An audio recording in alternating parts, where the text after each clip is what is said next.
Good evening, dear children. I brought new chapter for you, Bhakti Sufi tradition. This is from theme 2, chapter 6 of theme 2. Part first, changes in religious beliefs and devotional text. Before starting the chapters, I want to explain some recap for you.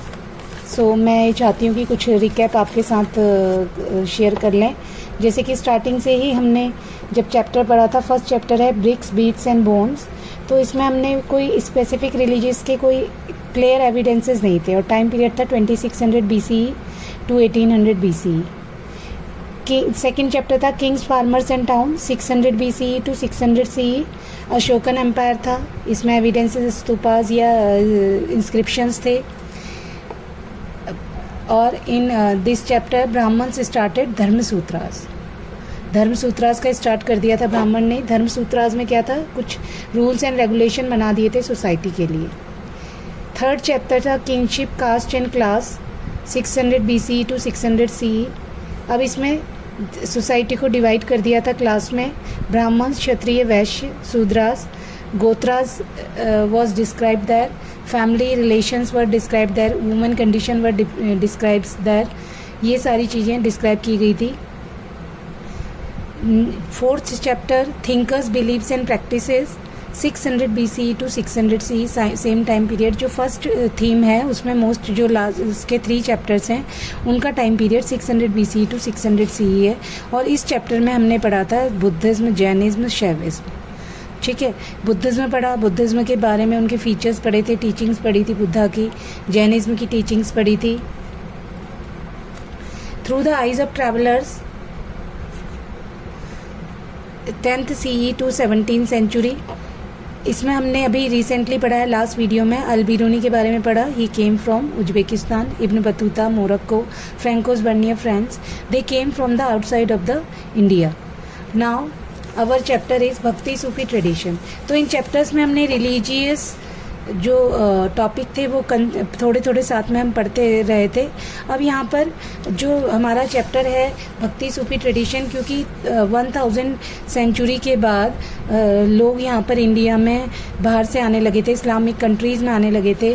तो उनके साथ जो Kings आने लगे थे, मुस्लिम Islamic Kings rulers आने लगे थे, तो वो अपने साथ कुछ भक्ति से रिलेटेड टर्म्स भी इनमें चेंज आती हैं. लैंग्वेज चेंज होती है, इंडिया की लैंग्वेज में चेंज आता है और ट्रेडिशन में भी चेंज आता है.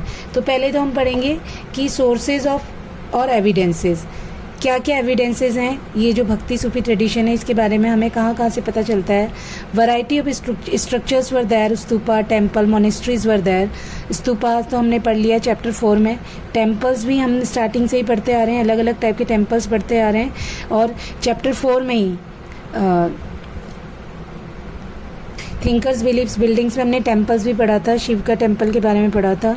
ठीक है. मोनेस्ट्रीज चैप्टर 4 में ही, थिंकर्स, बिलीव्स एंड बिल्डिंग में ही हमने मोनेस्ट्रीज के बारे में पढ़ा, जहाँ पर अलग अलग रिलीजन, बुद्धा और जैनिज्म से रिलेटेड जो थ्योरीज वगैरह थी या वहाँ पर जो लोग रहते थे उनको कैसे प्रिजर्व किया जाता था, उनकी थ्योरीज को.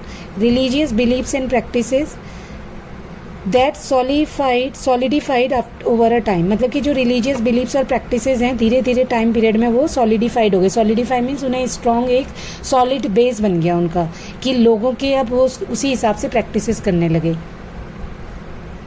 Textual tradition and Puranas.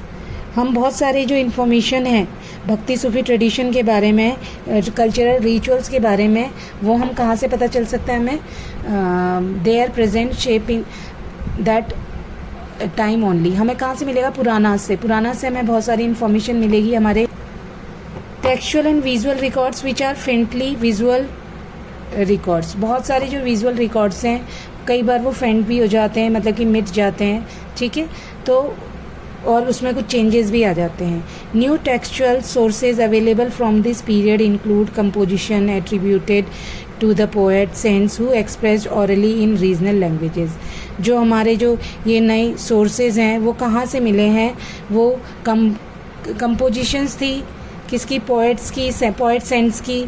जो सेंट होते थे वो अपना जो भी अपने स्पीचेस होते थे, जो भी उनकी फीलिंग्स थी गॉड के लिए, वो उसे पोएम के रूप में एक्सप्रेस करते थे और ऑरली एक्सप्रेस करते थे, और किस में, रीजनल लैंग्वेज में एक्सप्रेस की जाती थी।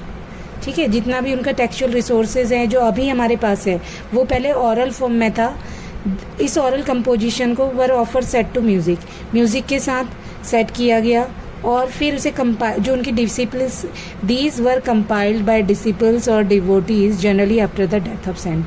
अब जब सेंट की डेथ हो गई तो उसके बाद उनके जो डिवोटीज थे, फॉलोअर्स थे, उनके डिसिपल्स थे, उन्होंने इसे कंपाइल कर दिया, एक साथ जोड़ लिया। These tradition were fluid, generation of devotees elaborated on the original message। और बाद में जो डिवोटीज़ थे, जो नई जनरेशन थी डिवोटीज़ की, उन्होंने उन ओरिजिनल मैसेज में डेवलपमेंट करा, उन्हें डेवलप करा, एलाबोरेट करा, चेंज करा। दे वर मॉडिफाइड, उन्हें चेंज किया गया। कुछ आइडियाज़ ऐसे थे जो प्रॉब्लमेटिक थे या अलग अलग पॉलिटिकल और सोशल कल्चर से इरिलेवेंट थे, तो उनको हटा दिया गया।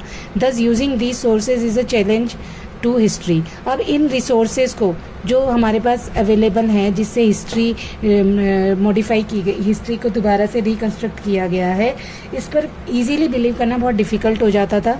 हिस्टोरियंस ऑल्सो यूज बायोग्राफीज और hagiographies of these saints which is written by their followers. अब सम टाइम जो हिस्टोरियंस हैं, जो हमारे जो हिस्ट्री के फैक्ट हैं, उनको समझने के लिए सेंट्स की बायोग्राफीज और hagiographies, this we already read that hagiographies biographies of saint, जो कि उनके फॉलोअर्स ने लिखी है, उसका भी हेल्प लेते हैं। These are not always accurate, ये भी एक्यूरेट नहीं होती थी। They allow us to see the ways in which devotees perceived the lives of these path breaking man and womens. और ये किस पर, अब जो भी उन्होंने इंफॉर्मेशन निकाली है उनकी बायोग्राफी से, हेजियोग्राफी से, उससे पता चलता है कि डेवोटीज़ ने किस तरह से परसीव्ड किया है जो ये path breaking man and women थे, जो भी ये सेंट्स वगैरह थे, उनके आइडियाज़ को किस तरह से ऑब्जर्व किया है या एक्सेप्ट किया है अपनी लाइफ में, ये हमें पता चलता है उनकी हेजियोग्राफी और बायोग्राफी से। सो डियर चिल्ड्रन, ये तो इंट्रोडक्शन है हमारे चैप्टर 6 का। आई होप आपको ये समझ आएगा and you will revise the topic, make notes, और जो भी आपको इश्यूज़ होंगे आप उसको कमेंट करके मुझे बता सकते हैं। Thank you very much children.